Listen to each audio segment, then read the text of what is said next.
Hello everyone, আমি চলে এসেছি আজকে একটা নতুন ভিডিও নিয়ে। আমি রুমটা ঘুরবো আর তোমাদেরকেও ঘুরে দেখাবো। তাহলে চলো গল্পটা বলা যাক। আমি এখানে বহুবার এসেছি কিন্তু ভিডিও এইভাবে করা হয়নি, তাই ভাবলাম একটা ছোট্ট ভিডিও তোমাদের সঙ্গেও শেয়ার করে ফেলি। যেহেতু আমি রাতে একা থাকতে পারি না, সেই জন্য ওর সাথেই চলে আসি তল্পি তল্পা গুটিয়ে নিয়ে। আর আমারও যেহেতু অনলাইন কাজ থাকে তাই খুব একটা অসুবিধা হয় না। তো সেই দিনও ওই জন্যই আমি চলেও এসেছিলাম। আর রুমে যেহেতু সেদিন একাই ছিলাম তখন, তো তাই ভাবলাম একটা ছোট্ট ভিডিও তোমাদের সঙ্গে শেয়ার করে নিই। তো আমি গিয়েছিলাম সেই দিন শিলিগুড়ির ম্যারিয়েটে।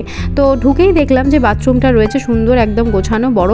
তারপর উল্টো দিকেই রাইট সাইডে ছিল এই ওয়ার্ড্রপটা, যেখানে সমস্ত কিছু একদম আয়রন টেবিল থেকে শুরু করে শুজ সমস্ত কিছু একদম গুছিয়ে রাখা ছিল।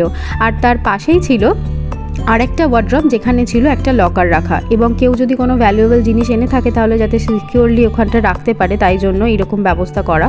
তো যাই হোক, তারপর নিচে দেখলাম দুটো বড় বড় ড্রয়ারও রয়েছে।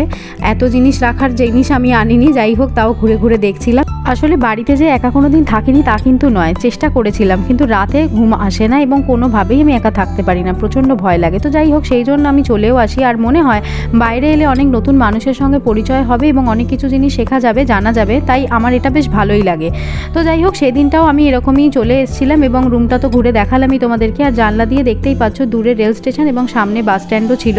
বেশ ভালো লাগছিল, লোকজনের যাতায়াত চলাচল, গাড়ি, এইগুলো দেখেই আমার সময় কাটছিল। 3 দিন আমি ওই রুমের মধ্যেই ছিলাম। কিভাবে কাটিয়েছি দিনগুলো সেগুলো আমি তোমাদের সঙ্গে শেয়ার করব। তো অবশ্যই তোমরা ভালো থেকো, আর আমার ভিডিওগুলো ভালো লাগলে একটা লাইক কমেন্ট শেয়ার করে দিও। আর যারা এখনও পর্যন্ত আমার চ্যানেলটা সাবস্ক্রাইব করোনি তারা প্লিজ আমার চ্যানেলটা সাবস্ক্রাইব করে দিও। তোমরা ভালো থেকো, দেখা হচ্ছে তোমাদের সঙ্গে পরের ভিডিওতে। টাটা।